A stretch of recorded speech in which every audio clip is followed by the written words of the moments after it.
কখনো কখনো চোখের সামনে এমন কিছু ঘটনা ঘটে যায় যার ব্যাখ্যা কেউ দিতে পারে না। তো বন্ধুরা, আজকের গল্পটি একটু অন্যরকম হতে চলেছে।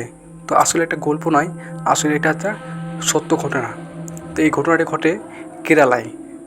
হ্যাঁ, একটা ছেলে, মাসুম নামের ছেলে, সে আমাকে ইমেল করেছে ঘটনাটি, তার জীবনের সত্য ঘটনা। তো আমি তোমাদের এই ঘটনাটি শোনাবো। আসলে ঘটনাটি বেশি দিন হচ্ছে না, ঘটনাটি হওয়া প্রায় 5 মাস হলো। তো সে ছিল কেরালায়, সে কাজ করতো, রাজমিস্ত্রি কাজ করতো। তো যেখানে সে কাজ করতো কেরালায়, সেটা চারিদিক জঙ্গল, জঙ্গলের মাঝে একটা বিল্ডিংয়ে সে কাজ করতো। বিল্ডিংটি ছিল 3 তলা। তো সেখানে আশপাশে কোনো ঘরবাড়ি ছিল না। তো সেখানে নতুন কাজ শুরু হচ্ছিলো। তো তারা ছিল প্রায় 20 জন ছিল। তো 20 জনের মধ্যে তো মাসুম নামের ছেলেটি যখন সারাদিন কাজ করলো, তখন রাত্রিবেলায় তারা ঘুমালো। রাত্রিবেলা যখন তারা ঘুমাচ্ছিল, ঠিক তখন রাত প্রায় 12টা থেকে 1টা হবে, তখন হঠাৎ ছাদে কিছু হাঁটাহাঁটি বা কিছু লাথি মারা কিছু শব্দ শুনতে পেল সে। তখন তারা অনেকেই উঠে বসলো যে এই আওয়াজটি কোথা থেকে আসছে। তারা দেখলো আওয়াজটি ছাদ থেকে আসছে। তখন তারা কিছু ছেলে পেলে গিয়ে ছাদের উপরে গেল।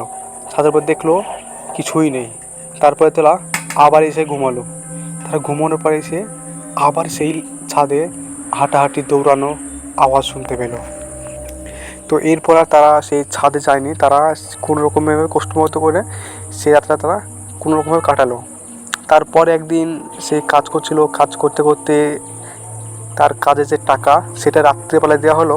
তো তারা যেহেতু একটা লোকাল ছিল, তারা তাই একটু বাজারে যেতে কম করে হাঁটতে হলো, কম করে 20 থেকে 25 মিনিট তাকে হেঁটে যেতে হবে বাজারে।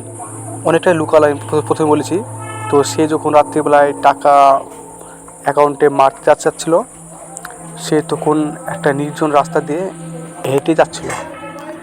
যেতে যেতে সে একাই যাচ্ছিল।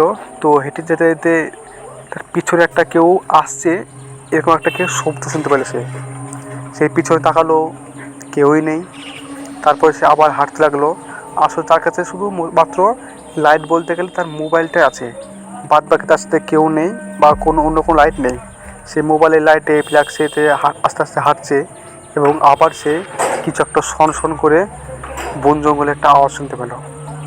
সেই বন জঙ্গলের দিকে তাকাচ্ছিল, কিন্তু বন জঙ্গলে সে যখন সে তাকালো, তখন দেখলো একটা বিড়াল তার দিকে তাকিয়ে আছে। সে অন্য কিছু ভাবলো না, সে বিড়ালটাকে সেখানে সে তাড়িয়ে দিল। তারপর সে আবার হাঁটতে লাগলো। তো এবার হাঁটতে হাঁটতে তার সামনে হঠাৎ দেখলো একটা সাদা কিছু একটা পরে তার সামনে ছুটে চলে গেল। সে অনেকটাই ভয় পেয়ে গেল। আসলে তুমি একটা ভাবো, তোমার সামনে যদি এত রাত্রে যদি কোনো কিছু একটা সাদা কিছু একটা হেঁটে চলে যায়, তাহলে তুমি অবশ্যই ভয় পাবে। তো তার সামনেও ঠিক এটাই হলো। সে সেই জিনিসটা হেঁটে চলে গেল। তখন সে ভয় পেয়ে গেল। তখন সে আবার হাঁটতে লাগলো। আবার হাঁটতে হাঁটতে হঠাৎ দেখলো সেই সাদা জিনিস পরা, যে সাদা কাপড় পরা একটা সে মেয়েটি হঠাৎ তার সামনে চলে এলো। তখন সে অজ্ঞান হয়ে পড়ে গেল। সে যখন অজ্ঞান হয়ে পড়ে গেল, তখন প্রায় 2 ঘন্টার পর, যখন সে অজ্ঞান হয়ে পড়ে থাকে, তখন 2 ঘন্টার পর একটা গাড়ি আসছিল। সেই গাড়িটা যখন তাকে দেখলো, তখন তাকে তুলে নিয়ে ঘরে নিয়ে গেল। তখন সে বলল যে সেই জিনিসটা খুবই অদ্ভুত দেখতে, খুবই খারাপ একটা দেখতে।